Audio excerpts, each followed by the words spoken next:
Hello students, welcome to maths park classes. आज हम करेंगे एक्सरसाइज 1.3 का इंट्रोडक्शन। सबसे पहला टॉपिक क्या है? सबसेट। सबसेट की डेफिनेशन क्या होती है? A set A is said to be subset of B. एक सेट ए है, उसको बी का सबसेट कब बोलेंगे? If every element of A का हर एक element is also an element of B. A set का हर एक एलिमेंट बी का एलिमेंट भी होना चाहिए, तब हम ए सेट को बी का सबसेट बोलेंगे। एक रियल लाइफ एग्जांपल लेते हैं। मान लीजिए मैंने सेट ए लिया है 11th class student. 11th class student और सेट बी मैंने क्या ले लिया है? All school student. All students in school में जितने भी स्टूडेंट हैं। अब देखो, जो स्टूडेंट क्लास 11th में है, ऑब्वियसली वो सारे के सारे स्टूडेंट उस स्कूल के होंगे ही होंगे, यानी ए का हर एक एलिमेंट बी का भी होगा। तो यानी जो ए सेट है वो बी का क्या बन जाएगा? सबसेट बन जाएगा। और एग्जांपल लेंगे। एग्जांपल ले लिया मैंने, ए सेट ले लिया मैंने 1 2 3 और बी सेट ले लिया मैंने 1 2 3 4 5। अब देखो, 1 एलिमेंट ए में भी है और 1 एलिमेंट बी में भी है, यानी जो 1 है वो ए से भी बिलोंग करता है और 1 बी से भी बिलोंग करता है। सिमिलरली 2 ए से भी बिलोंग करता है और 2 बी से भी बिलोंग करता है। ऐसे ही 3 ए से भी बिलोंग करता है और 3 बी से भी बिलोंग करता है, यानी ए का हर एलिमेंट बी के अंदर भी है। तो इसका मतलब क्या हुआ? जो ए है वो बी का सबसेट होगा। ऐसे ही मान लीजिए मैंने एक ले लिया पी सेट, जिसमें क्या है? सभी इंग्लिश वोवल्स है, ए ई आई ओ यू। और एक सेट ले लिया जिसमें सारे इंग्लिश अल्फाबेट लेटर्स हैं, A B C up to so on Z तक है। अब देखो, जो ए है वो पी से भी बिलोंग करता है और जो ए है वो क्यू से भी बिलोंग करता है। ऐसे ही पी का हर एक एलिमेंट क्यू में भी है, तो इस वजह से जो पी है वो क्यू का सबसेट हो जाएगा।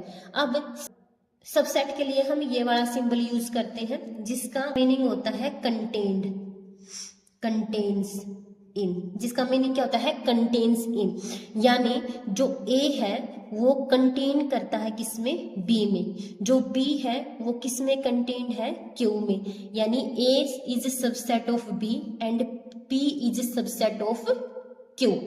अब देखो, अगर यहाँ पे ऐसे लिखा गया है ए कंटेन्ड इन बी, तो इसका मतलब क्या है? आप ये क्या है? ए इज कंटेन्ड इन बी। ए क्या है? बी में कंटेन्ड है। मीनिंग क्या हुआ कि जो ए है इज सबसेट ऑफ बी। ए क्या है? बी का सबसेट है। लेकिन कई बार हमें ऐसे भी दिया मिलेगा, B contains A. B A को कंटेन कर रहा है। इसका मीनिंग क्या होगा? इसका मीनिंग क्या है? B contained contains A. B A को कंटेन करता है और इसको क्या बोलेंगे? B is superset of A. B is superset of A. जो बी है वो ए का सुपरसेट है। अगर हम सिंपली देखें तो यहां से अगर ए बी का सबसेट है तो इसका मीनिंग क्या है? एक्स कोई एलिमेंट होगा ए का, और वो इम्प्लाई करता है कि जो एक्स है वो बी का भी एलिमेंट होगा। यहाँ पे ये जो साइन होता है ये इम्प्लाइज के लिए यूज किया जाता है, इम्प्लाइज। और एक्स बी से बिलोंग करेगा फॉर ऑल एक्स के लिए, तो यहाँ पे ये सिंबल होता है फॉर ऑल का। अब कुछ इंपॉर्टेंट पॉइंट करेंगे।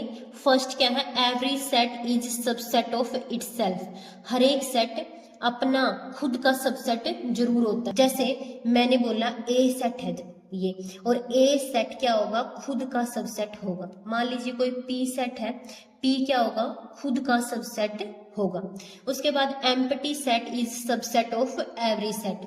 जो एम्प्टी सेट होता है वो हर सेट का सबसेट होता है। जैसे ए कोई सेट दे रखा है तो 5 इस ए का सबसेट होगा। जैसे पी सेट दे रखा है, इसमें फाई क्या होगा, पी सेट का सबसेट होगा।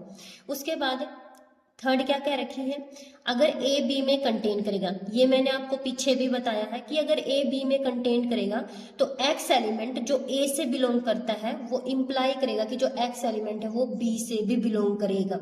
उसके बाद नेक्स्ट फोर्थ है, ये क्या है, रिवर्स डेफिनेशन दे रखी है। इसका मीनिंग क्या है कि भी ऐसा एलिमेंट जो बी से बिलोंग नहीं करता वो ए से भी बिलोंग नहीं करेगा, तो उसका भी यही मतलब होगा कि जो ए है वो बी का सबसेट है। इसका मीनिंग समझ लेते हैं। मान लीजिए मैंने एक सेट लिया है 1 2 3 और मैंने बी सेट ले लिया 1 2 3 4। अब 5 एलिमेंट है जो बी में बी से बिलोंग नहीं करता, तो अगर ये बी से बिलोंग नहीं करता है तो ये 5 ए से भी बिलोंग नहीं करेगा, तब जाके जो ए सेट है वो बी सेट का सबसेट होगा।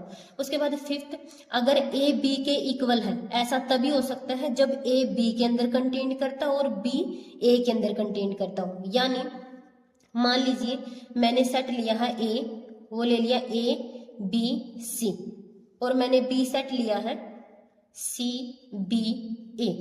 अब देखो यहाँ पर ए का हर एक एलिमेंट बी में है और बी का हर एलिमेंट ए में है, तो यानी ए बी के अंदर कंटेन्ड है और बी ए के अंदर कंटेन्ड है। इसका मतलब यही होगा जो ए है वो किसके इक्वल है, बी के इक्वल है। अगला टॉपिक है प्रॉपर सबसेट। प्रॉपर सबसेट क्या होते हैं, set A is said to be a proper set of B. Set A को बी का प्रॉपर सबसेट तब बोलेंगे if every element of A is an element of B. A का हर एक एलिमेंट बी का एलिमेंट तो होगा and there is at least one element in B. B के अंदर एक एलिमेंट ऐसा जरूर होगा जो ए के अंदर नहीं है। अगर हम सिंपली समझें, ए बी का सबसेट तो होगा लेकिन ए बी के इक्वल नहीं होगा। मान लीजिए मैंने एक सेट लिया है 4 5 6 और बी सेट मैंने ले लिया 3 4 5 6। यहां से देखो ए सबसेट है बी का क्योंकि ए का हर एक एलिमेंट बी में है, लेकिन यहाँ पर जो 3 एलिमेंट है वो बी से बिलोंग करता है, बट जो 3 एलिमेंट है वो ए से बिलोंग नहीं करता है। तो इस वजह से ये जो ए है और बी है ये एक दूसरे के इक्वल नहीं होंगे, बट ए बी का सबसेट होगा। जो रियल नंबर होते हैं उनके भी बहुत सारे सबसेट होते हैं। देखो नीचे, जैसे नेचुरल नंबर का सेट दे रखा है, फिर होल नंबर का सेट दे रखा है, जेड क्या है, इंटीजर्स का सेट होता है, क्यू रैशनल नंबर का सेट है, टी या फिर कई बार आई से भी आपको देखने को मिलेगा वो क्या होता है, सेट ऑफ इरेशनल नंबर होता है। अब ये सारे के सारे सेट होते हैं वो रियल नंबर के सबसेट होते हैं। रियल नंबर क्या होता है, रियल नंबर एक ऐसा सेट होता है जिसमें रैशनल प्लस इरेशनल दोनों का कॉम्बिनेशन होता है, और रैशनल के अंदर सारे नेचुरल नंबर और सारे इंटीजर इंक्लूड होते हैं। तो इस वजह से जो नेचुरल नंबर्स का सेट होता है वो किसका सबसेट है, होल नंबर का, क्योंकि n का हर एक एलिमेंट w में एग्जिस्ट करता है। उसके बाद जो होल नंबर का सेट है वो इंटीजर का भी सबसेट होता है, और जो इंटीजर्स हैं वो क्यू का सबसेट होता है। बट ये क्यू इरेशनल नंबर का सबसेट नहीं होता, इरेशनल नंबर बिल्कुल अलग होते हैं। यहाँ से जो ये इरेशनल नंबर है ये किसका सबसेट होगा, आर का, और जो ये रैशनल नंबर है ये भी किसका सबसेट होता है, आर का। यानी यहाँ से लेके यहाँ तक जितने भी सबसेट हैं वो सारे के सारे आर के सबसेट है, और इरेशनल नंबर का सेट भी आर का सबसेट होता है।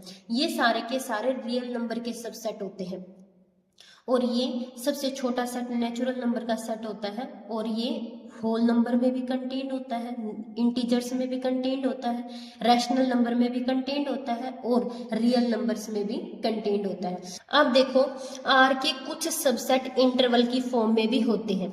मान के चलते हम जो ए और बी है वो दो एलिमेंट है जो आर से बिलोंग करते हैं, और यहाँ पर कंडीशन क्या है, ए बी से छोटा है। तो यहाँ पर 3 टाइप के इंटरवल होते हैं। पहला कौन सा होता है, open interval. Open interval, open interval को आप कैसे डिनोट करते हो, open bracket A and B. जब आप इसको सेट बिल्डर फॉर्म में लिखोगे तो आप कैसे लिखोगे, एक्स सच दैट, एक्स पे कंडीशन क्या है, a less than x less than b, and x किससे बिलोंग करेगा, आर से बिलोंग करेगा। अब देखो यहाँ पे ये जो एलिमेंट है ए और बी, ये इस सेट में इंक्लूड नहीं होंगे। यानी अगर इसको मैं नंबर लाइन पे दिखाऊं तो मान लीजिए यहाँ पे क्या है, ए है और यहाँ पे क्या है, बी है। तो यहाँ से आप ए एलिमेंट को और बी एलिमेंट को छोड़ दोगे और इसके बीच के सारे एलिमेंट इस सेट में इंक्लूड होंगे। जैसे मैंने एग्जाम्पल ले लिया, मान लीजिए आपको एक इंटरवल दे रखा है 1 और 2 का, तो इसका मतलब क्या होगा, x अगर हम 1 और 2 के बीच से कोई भी एलिमेंट उठाएंगे, उसको मैंने नाम दे दिया x, तो वो क्या होगा, 1 से बड़ा होगा एंड 2 से छोटा होगा। और इसमें इनके बीच का हर एलिमेंट किससे बिलोंग करेगा, रियल नंबर से बिलोंग करेगा। यानी अगर मैं नंबर लाइन पे देखूं, मान लीजिए यहाँ पर 1 है और यहाँ पर 2 है, तो इसमें ना 1 इंक्लूड होगा और ना 2 इंक्लूड होगा, लेकिन इसके बीच के हर एक एलिमेंट इस सेट के अंदर इंक्लूड होते हैं। ओपन ब्रैकेट का मतलब ही यही होता है कि उसमें जो फर्स्ट और लास्ट एलिमेंट है वो नहीं आता है। सेकंड क्या दे रखी है, सेकंड पार्ट कौन सा होता है, सेमी ओपन या फिर semi closed interval, semi closed interval.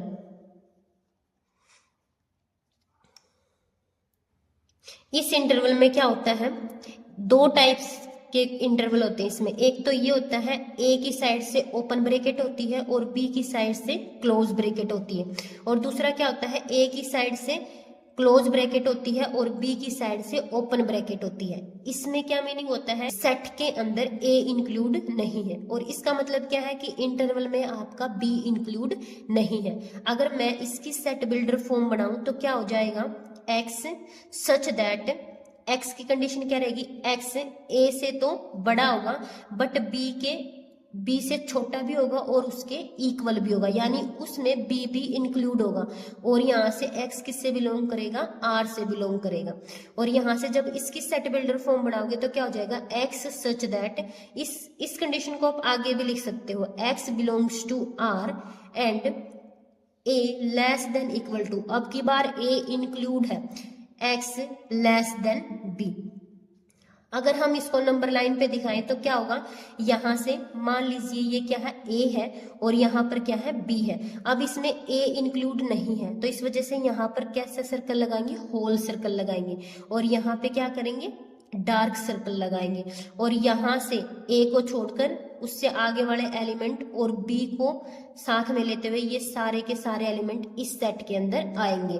और अगर इसकी ग्राफिकल रिप्रेजेंटेशन देखें तो यहाँ पे ए और यहाँ पे क्या है, बी, इसमें ए इंक्लूड होगा लेकिन बी इंक्लूड नहीं होगा और उसके बीच के सारे एलिमेंट इंक्लूड होंगे। थर्ड होता है क्लोज्ड इंटरवल। क्लोज्ड इंटरवल क्या होता है, इसमें ए और बी दोनों इंक्लूड होते हैं और बीच के एलिमेंट भी इंक्लूड होते हैं। इसमें क्या होता है, क्लोज ब्रैकेट होती है ए एंड बी। इसकी सेट बिल्डर फॉर्म क्या रहेगी, X such that X belongs to R and A less than equal to X less than equal to B. ये इसकी सेट बिल्डर फॉर्म होती है। और जब आप इसको नंबर लाइन पे दिखाएंगे तो मान लीजिए यहाँ पर क्या है, ए है और यहाँ पर क्या है, बी है, तो यहाँ से ए और बी साथ में इंक्लूड होंगे और साथ में क्या रहेंगे, बीच वाले सारे के सारे एलिमेंट रहेंगे।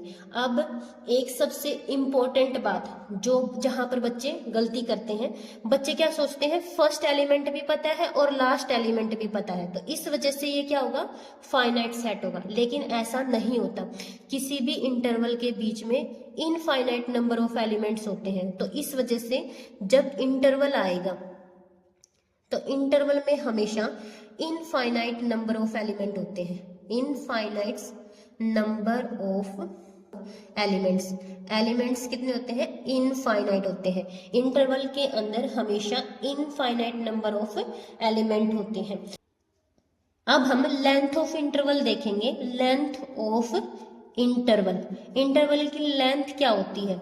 देखो मैंने इसमें क्या कहा था, ए और बी दो एलिमेंट्स होते हैं जो आर से बिलोंग करते हैं, और ए क्या होता है, लेस देन बी होता है। जब आप बी माइनस ए करोगे तो ये क्या आ जाएगी, लेंथ ऑफ इंटरवल आएगी, लेंथ ऑफ इंटरवल होगी। अगर मैं एग्जांपल देखूं, मान लीजिए मेरे पास एक इंटरवल है 1 2, तो यहाँ से लेंथ कितनी आ जाएगी, 2 माइनस 1 इज इक्वल टू 1 इसकी लेंथ रहेगी। मान लीजिए मैंने 5 6 मान लीजिए मैंने ले लिया 5 एंड 7 लिया है, तो यहाँ से 7 माइनस 5, तो 2 इसकी क्या रहेगी, इंटरवल की लेंथ रहेगी। एक सेट और आता है जिसका नाम होता है यूनिवर्सल सेट। यूनिवर्सल सेट क्या होता है, एक एग्जाम्पल के थ्रू समझेंगे हम। मान लीजिए मैंने एक सेट लिया है नेचुरल नंबर का set, 1 2 3 and up to so on. एक ले लिया मैंने इवन नंबर का set, 2 4 6 8 and up to so on. एक मैंने ओड नंबर का सेट ले लिया, 1 3 5 7 and up to so on. और एक मैंने प्राइम नंबर का सेट ले लिया, 2 3 5 7 11 and up to so on. अब देखो जो ये इवन नंबर है ये भी क्या होता है, नेचुरल नंबर का सबसेट होता है। यहाँ से ओ भी नेचुरल नंबर का सबसेट है, पी भी नेचुरल नंबर का सबसेट है। यानी जब सबसेट्स, कई सारे सबसेट्स एक सेट के अंदर ही इंक्लूड होते हैं या एक सेट का ही पार्ट होते हैं, तो उस सबसे बड़े सेट को बोलते हैं यूनिवर्सल सेट। यूनिवर्सल सेट यानी एक ऐसा सेट जो बहुत सारे सबसेट को कंटेन करता है, उसको बोलते हैं यूनिवर्सल सेट। जैसे अगर मैं रियल नंबर की बात करूं तो ये एक यूनिवर्सल सेट है, किसका, नेचुरल नंबर्स का, होल नंबर का, इंटीजर का, रैशनल नंबर्स का, इरेशनल नंबर का, ये सभी का क्या है, यूनिवर्सल सेट है। अगर मैं यहाँ से रैशनल नंबर की बात करूं तो रैशनल नंबर यूनिवर्सल सेट है, किसका, जेड का, डब्ल्यू का, और नेचुरल नंबर्स का क्या है, यूनिवर्सल सेट है।